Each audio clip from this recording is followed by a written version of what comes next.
থাৰ্মোনিয়ামৰ সিদ্ধান্তৰ মতে ঊৰ্জা বা শক্তি নাহি নিৰ্মাণ কৰিব পাৰি বা নাহি নাশ কৰিব পাৰি। বস তেন্তে যদিহে আন কিবা কৰিব পাৰি সেয়া হ'ল এক প্ৰকাৰৰ ঊৰ্জাৰ পৰা মাত্ৰ আন এক ঊৰ্জালৈ পৰিৱৰ্তিতহে কৰিব পাৰি। ঊৰ্জা ভিন্ন প্ৰকাৰৰ যেনেদৰে খাদ্য পদাৰ্থ বা ইন্ধন ঊৰ্জাত কেমিকেল ৰূপত ষ্ট'ৰ হৈ থাকে। যদিহে দহন কৰা হয় তেন্তে এই ঊৰ্জা হিট এনাৰ্জিৰ ৰূপত তব্দিল হৈ পৰে।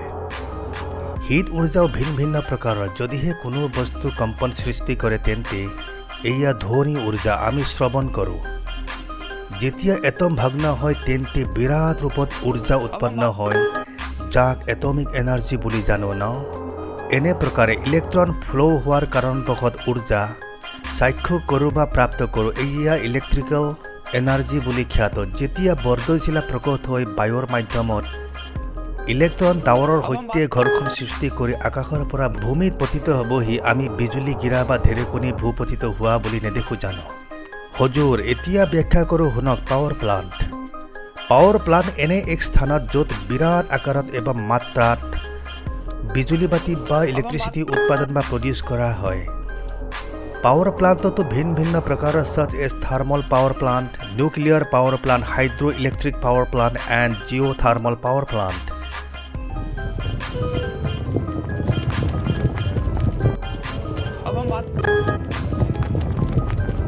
কিন্তু আমি বিজুলী উৎপাদন কৰোঁ কেলে ন? কিয়নো ঊৰ্জা দেখোন ভিন্ন প্ৰকাৰৰ। সৰ্বপ্ৰকাৰৰ ঊৰ্জা সহজভাৱে উপযোগিতা উপভোগ কৰোঁ আমি। যেনেদৰে হিট এনাৰ্জি ৰান্ধনীশালত কাৰ্য কৰে। ইন্ধন ফিউলৰ দ্বাৰা ইঞ্জিন পৰিচালিত হয়। সকলো ঊৰ্জা বাদ দি আমি ইলেক্ট্ৰিচিটি বনোৱা দৰকাৰ কি নহয়নে? দৰাচলতে ইলেক্ট্ৰিচিটি এনে একমাত্ৰ ঊৰ্জা যি নেকি সহজভাৱে বিৰাট মাত্ৰাত কম খৰচত নিৰ্মাণ কৰি উলিয়াব পৰা সহজলভ্যতা আছে। তাৰোপৰি অতি কম খৰচ বহন কৰি এক স্থানৰ পৰা অন্য এক স্থানলৈ সুগম পথেৰে ট্ৰান্সপৰ্ট কৰিব পাৰি। অতি সহজভাৱে ভিন্ন প্ৰকাৰৰ বিভাজন কৰিব পাৰি ইলেক্ট্ৰিচিটি। বাছ মাত্ৰ এক সংযোগিত বৰ্ডত আন এক ৱায়াৰ সংযোগ কৰি দিয়ক। প্লাগ ইন এতিয়া একদমছে ব্যৱহাৰৰ বাবে তৈয়াৰ। ইমানেই নহয় বিজুলী ব্যৱহৃত উপকৰণ ধ্বনি প্ৰদূষণ সৃষ্টিও নকৰে অথবা না হি অন্য কোনো ধৰণৰ প্ৰদূষণ সৃষ্টি কৰে। ইলেক্ট্ৰিচিটি ব্যৱহাৰৰ সহজলভ্যতা যিমান অন্য কোনো ধৰণৰ এনাৰ্জি এনে প্ৰাপ্ত সুবিধা নাই। এয়া একমাত্ৰ কাৰণ আপুনি যিফালে চকু ঘূৰাব সিফালে আপুনি দেখিব বিজুলীত ব্যৱহৃত নানা ধৰণৰ উপকৰণ সংলগ্ন হৈ আছে। আমাৰ ভিডিঅ'ত আপুনি জ্ঞানাৰ্জন কৰিব যে জল ব্যৱহাৰ কৰি কিদৰে অথবা হাইড্ৰ ইলেক্ট্ৰিক পাৱাৰ প্লাণ্টৰ দ্বাৰা কিদৰে বিজুলী উৎপাদন কৰা হয় প্ৰডিউচ কৰা হয়। জল প্ৰয়োগ কৰি বিজুলী উৎপাদন সিদ্ধান্ত বুজিবলৈ প্ৰথমে আপুনি এয়া বুজা অতি দৰকাৰ যে যিকোনো পদাৰ্থ যেতিয়া উচ্চতা প্ৰাপ্ত কৰে তাত এক প্ৰকাৰৰ এনাৰ্জি মজুদ থাকে যাক এক পটেনচিয়েল এনাৰ্জি বুলি কোৱা হয়। এনে এই কাৰণে মজুদ থাকে কিয়নো আমাৰ পৃথিৱী সৰ্ব পদাৰ্থ নিজৰ ফালে গুৰুত্বাকৰ্ষণ শক্তিৰ ফলত নিজৰ ফালে সদা টানিয়েই থাকে চিৰসদা। সেয়েহে উচ্চতা প্ৰাপ্ত পদাৰ্থ তলৰ দিশে ধাৱমান হোৱাৰ ক্ষমতাধাৰী। উদাহৰণস্বৰূপে এক পাথৰ এক উচ্চতাত ৰখা হৈছে ফলত পৃথিৱী গুৰুত্বাকৰ্ষণ বল ইয়াত পটেনচিয়েল এনাৰ্জি মজুদ থাকিব। তাৰ পৰিৱৰ্তে এই ষ্টন যদিহে ভূমিত ৰখা হ'ব তেন্তে এয়া এনাৰ্জিবিহীন। তেন্তে মাত্ৰ কিয় এক উচ্চতা ৰখাৰ বাবে ষ্টন এনাৰ্জি প্ৰাপ্ত কৰিবনে? ইয়াক বুজিবলৈ আহক হজুৰ এক এক্সপেৰিমেণ্ট কৰোঁ আমি। ষ্টন দুখৰ ৰছী এবং খুঁটাৰ দ্বাৰা এক উচ্চতাত ৰাখি থওঁ। ষ্টন দুখৰ য'ত পৰিবহি সেই স্থানত এডোখৰ কাঠ ৰাখি দিওঁ। হাতৰ পৰা ৰছী এৰি দিয়াৰ লগে লগে পাথৰ সৰি পৰিব। বলকি ইমানেই নহয় গতি বৃদ্ধি হৈ পৰিব ক্ৰমান্বয়ে। ভূমিত পতিত হওঁতে হওঁতে ষ্টন দুখৰ গতি ৰাপ্তা ধাৰণ কৰি ইমান পাৱাৰফুল হৈ পৰিব যে ভূমিত ৰখা কাঠ দুখৰ ভাঙি চূৰ্ণ বিচূৰ্ণ কৰি পেলাব। গতিকে কাঠ দুখৰ হঠাৎ ইমান পাৱাৰ প্ৰাপ্ত কৰিলে ক'ৰ পৰা আপুনি বুজিলেই। দৰাচলতে এয়া নিৰ্দিষ্ট উচ্চতাত ৰখা ষ্টন দুখৰ পটেনচিয়েল এনাৰ্জি আছিল যাৰ ফলত কাঠ দুখৰ ভাঙি চিঙি পৰিল।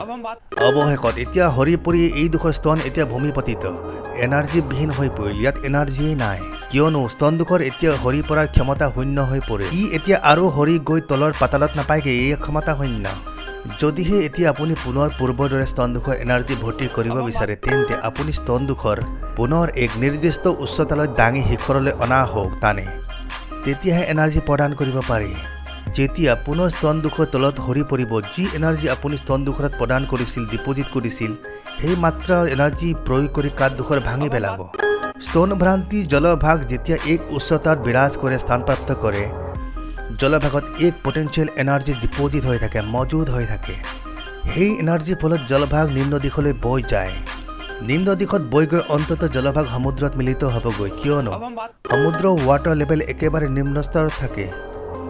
যেনেদৰে স্তন তলত সৰি পৰাৰ পশ্চাত পুনৰ এনাৰ্জি প্ৰাপ্ত কৰিবলৈ আপুনি ৰছী টানি শিখৰ ভাগ ৰাখি এনাৰ্জি ভৰ্তি কৰিছিল, চিমিলাৰলি জলভাগত এনাৰ্জি ভৰ্তি কৰিবলৈ পুনৰ শিখৰ উচ্চতম ভাগলৈ লৈ যোৱাৰ প্ৰয়োজনীয়তা আছে। পৰন্তু এই ক্ষেত্ৰত কাৰ্য সম্পন্ন কৰে আমাৰ সূৰুজে। সূৰ্যৰ তপন এনাৰ্জি ঝিল, বিল, নদী এবং সমুদ্ৰভাগত জল গ্ৰীষ্মতাৰে দহন কৰি, যাৰ ফলত জল বাষ্পৰূপ ধাৰণ কৰি আকাশ মাৰ্গলৈ ধাৱিত হয়। এই বাষ্প ডিপজিট হৈ আকাশত ডাৱৰৰ সৃষ্টি কৰে। এই ডাৱৰ ভূমিত বা পাহাৰীয়া অঞ্চলত যেতিয়া বৰফ বা জলপ্ৰপাত বৃষ্টি হ'বলৈ ধৰে, তাৰ ফলত লাহে লাহে জলভাগ পুনৰ শিখৰ ভাগ চুবগৈ। এই স্থানৰ পৰা জলভাগ নদীত একঠা হৈ সমুদ্ৰত পৰিবগৈ।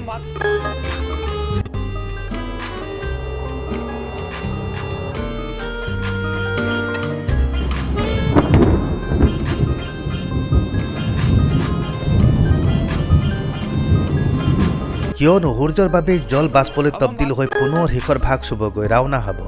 গতিকে নদীৰ পৰা বৈ বৈ যি এনাৰ্জিৰ সৃষ্টি হ'ব, এয়া মুখ্যতঃ সূৰ্যৰ প্ৰকৃত এনাৰ্জি আছে।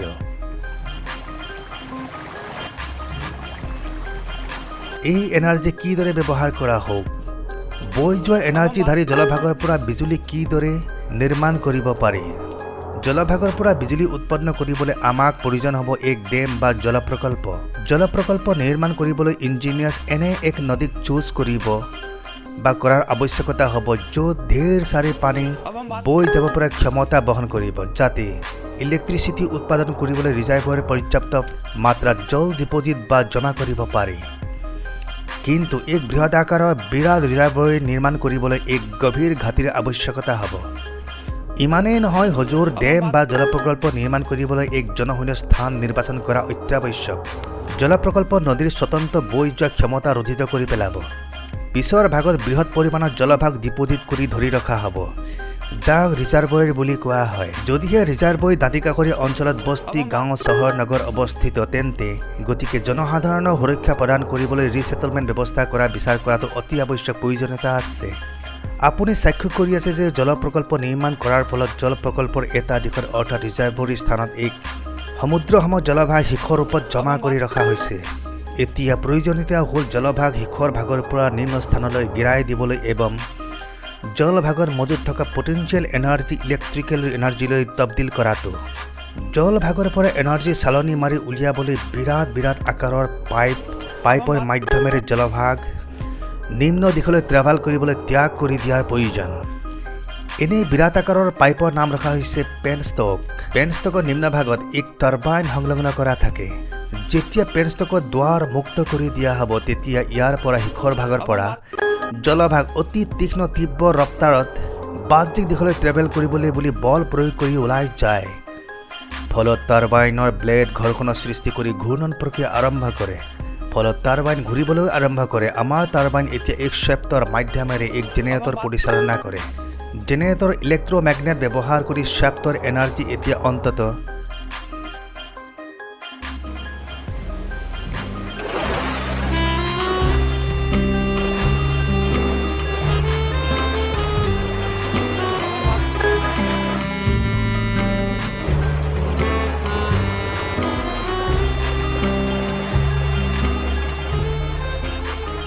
ইলেক্ট্ৰিচিটিলৈ ৰূপান্তৰ কৰি দিয়ে।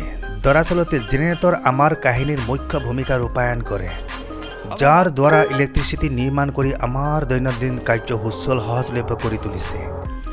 পাৱাৰ প্লাণ্ট প্ৰকৃততে ঘৰ বা গাঁও বা কাৰখানাৰ পৰা সুদূৰ নিলগত নিৰ্মাণ কৰি উলিওৱা হয়। সেয়েহে ইলেক্ট্ৰিচিটি অথবা বিজুলী বাতি ঘৰ ঘৰ প্ৰভাইড কৰিবলৈ দক্ষ ক্ষমতাধাৰী পাৱাৰ লাইনছৰ ব্যৱহাৰ কৰা হয়। পাৱাৰ লাইনছ যিমান দক্ষতা হ'ব, সিমানে পাৱাৰ লছ হৈ উঠিব, অথবা পাৱাৰ হিট মাধ্যমেৰে সংযোজিত ৱায়াৰ পৰা বাহ্যিক দিশলৈ ৰাওনা হয়।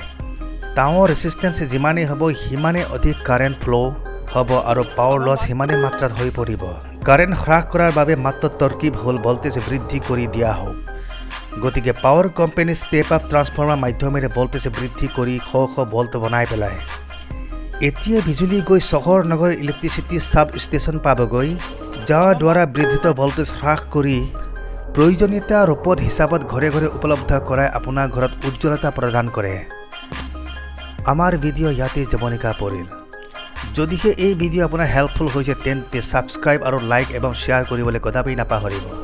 থেংকছ ফৰ ৱাচিং।